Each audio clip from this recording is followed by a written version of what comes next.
Mr. Louis Ng. Question 3, sir. Mr. Deputy Speaker, we require all bicycles and personal mobility devices that are used at night to display a white light in front and a red light at the back. If the rider of the PMD is unable to fit such lights onto the device, the requisite lights would have to be worn by the person. The purpose is to increase visibility of the rider to other path users.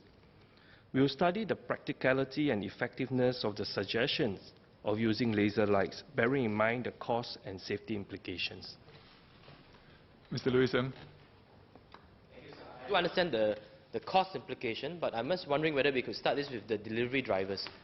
Because at night, I think the bulk of the PMDs on our paths are the delivery drivers, where there's an increase in number of food orders. And I think a lot of the issues are with the delivery drivers, so maybe we can start with that, where the food delivery companies will maybe bear some of the cost of installing these laser lights. I understand the white light as well, but that can only be seen when you're facing the PMD. And what I'm suggesting is the laser light, which means that even if the PMD is behind you, you can actually see on your path in front that a PMD is about to approach you.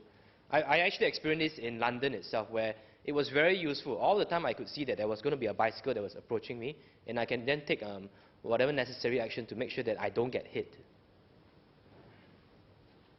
I'd like to thank Mr. Louis Ng for that suggestion to extend that requirement firstly to the particular group of PMD users.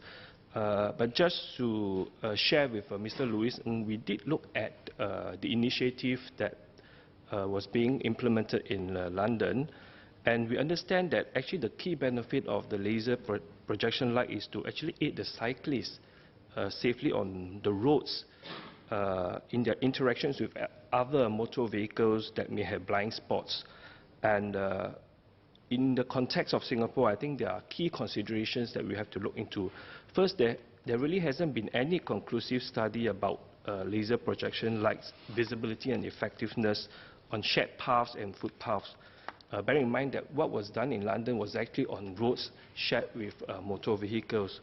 And secondly, because Singapore is generally quite brightly lit, and whether the laser projection light will be sufficiently visible and provide the kind of effectiveness to pedestrians and drivers is also something that we have to study carefully.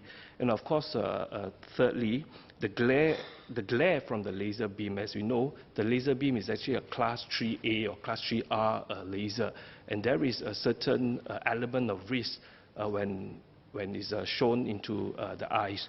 And we also know that this could potentially harm path users, especially children who may be at that particular eye level with the laser projection. So we will definitely look at the suggestion and see whether it is indeed effective and worth implementing.